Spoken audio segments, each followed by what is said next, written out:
მსოფლიო სტატისტიკის მიხედვით STEM სფეროებში, ანუ საბუნებისმეტყველო საგნებში ჩართულ ადამიანთა მხოლოდ 30% წარმოადგენენ ქალები.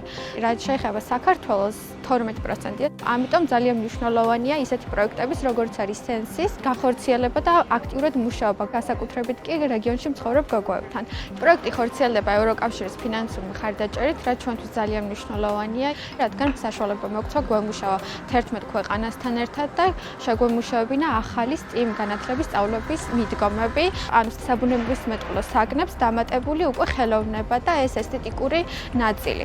ერთ-ერთი მთავარი კომპონენტი არის გენდერი, სოციალური ინკლუზიასთან და სივრცის დიზაინთან ერთად. ასევე STEM ლაბორატორიების ლაბების შექმნა, სულ მთლიანად ჩვენს აქტივობებში 1 წლის მანძილზე მონაწილეობა მიიღო 100-მდე ახალგაზრდა.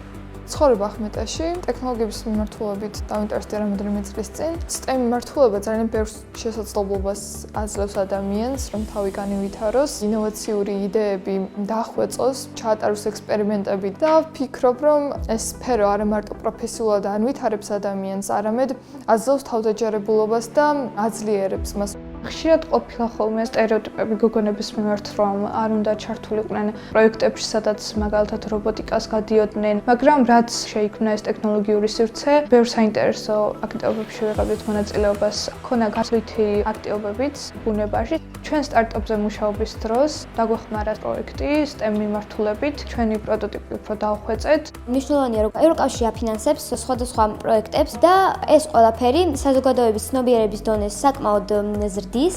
ვფიქრობ, რომ ამ სფეროში ქალებსა და კაცებსაც აქვთ ერთნაირი უნარები და მნიშვნელოვანია როგორც ქალის, ასევე კაცის ჩართულობა, რომ საბოლოოდ შექმნათ ერთი პროექტი ან მოწყობილობა, რაც მომავალში დაეხმარება ადამიანებს. პროექტის დასრულების შემდგომ მთავარი პროდუქტი, რომელსაც შევქმნით, იქნება ევროპის ახალი საგანმანათლებლო რუკა. მდგრადობისთვის მნიშვნელოვანია, რომ ეს ჩვენი შექმნილი მასალები არ დარჩეს მხოლოდ ციფრულ სფეროში, გადმოითარგმნოს პრაქტიკულ რეალობაში და ბევრმა ადამიანმა გამოიყენოს სწავლების და სწავლის პროცესში.